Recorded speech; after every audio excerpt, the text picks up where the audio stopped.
Chairman, Mr. Ranking Member, members of the Rules Committee. Earlier, Representative Cheney said we can have an investigation or we can let it go uninvestigated. I mean, what a ridiculous statement. The FBI has been investigating this issue for the past, since it happened. Exactly where it's supposed to happen. 600 people have been charged. Investigations are supposed to happen in the executive branch. Congress has an oversight function, but Democrats don't want to do that. They don't want to ask the appropriate questions, like why was the security posture so weak that day? Why wasn't the National Guard here? They don't want to ask those questions. Instead, the actions of the January 6th committee, I believe, are a complete assault on Americans' liberty. There have been 4 batches of subpoenas issued. 4 batches. The one we're talking about today, Mr. Bannon, Mr. Meadows, Mr. Patel, Mr. Scavino. Second one to Mr. Clark, employee at DOJ, former employee at DOJ.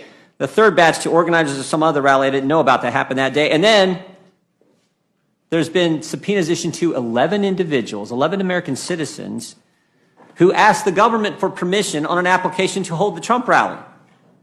Now think about this. They put their names on an application. The government asked them to do that. They give that application to the government granted it, and now the January 6th committee petitions them to ask them questions about exercising their First Amendment right to assemble. Here's what they ask them about. Subpoena to those individuals, those 11 individuals, includes a demand for agenda and selection of speakers for the rally. They ask them for coordination of the speakers' respective speeches, discussions of content, and they ask them, think about this, communications with or concerning any member of Congress. So, if some of these individuals happen to talk to a member of Congress exercising their First Amendment liberty to petition their government to redress their grievances, wow, the January 6th committee wants to depose them on those kind of things. Some of these individuals are 20-some-year-old staffers. I mean, this is largely a clerical thing that they filled out this application, setting out chairs, escorting people to their seats, plugging in microphones. No, they're gonna go after them. Even though the investigation the FBI is doing says, fine, scan evidence of any type of coordination. Here's what it says: violence was not centrally coordinated. This is the Reuters story.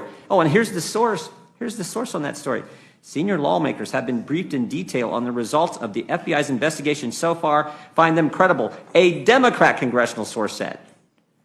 So there is an investigation going on where it's supposed to happen in the executive branch. Oh, I forgot. One other thing the January 6th committee's done that I believe is a direct attack on liberty. They've sent letters to the carriers, the tech companies, asking that they, for hundreds and hundreds of Americans, according to news reports, asking that they preserve all communications of that individual for the past 6 months.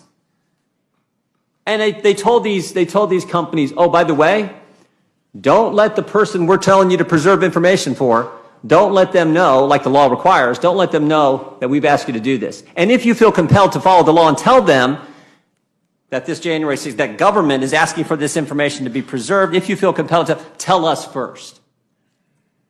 The old gag order concept. This is scary where they want to go and what they're doing to Americans' constitutional rights. And finally, I would ask this sort of fundamental question. How can you expect witnesses to participate when you wouldn't let Republicans participate in the committee? How can you do that? We know what this is about. This is plain and simple. This is about they got nothing else to talk about. They got nothing else to talk. This is the worst administration in history. We went from a secure border to complete chaos. Complete chaos. Every single month has been worse than the one before. March was the highest month on record for illegal crossings, illegal migrant encounters until April. April was the highest month until May. May was the highest month until June. June was the highest month until July. 212,000 that month alone. They got nothing else to talk about. We went from energy independence to the President of the United States begging OPEC to increase production. They can't talk about that. No, they're going to use this committee to attack American citizens' liberties, fundamental First Amendment rights. We went from relatively safe streets to violent crime up in every major urban area in this country. Can't talk about that. Can't address those problems that real Americans care about. Nope. We're going to assault Americans' First Amendment rights. Can't talk about inflation. Real wages gone down. Can't talk about that. Supply chain problems, empty shelves in the stores, can't talk about that. Nope. Gonna go after this. I hope every single Republican votes against this. I hope some Democrats decide that this is not how it's supposed to work. We just had a decision last year. The Mazur, these guys are obsessed with going after President Trump. We just had a decision in the Mazur case last year that says this is not how it's supposed to work. Slap back Congress because they wanted to get information that they were entitled to. They don't do the investigations, the executive branch does. Mr. Chairman, I look forward to questions.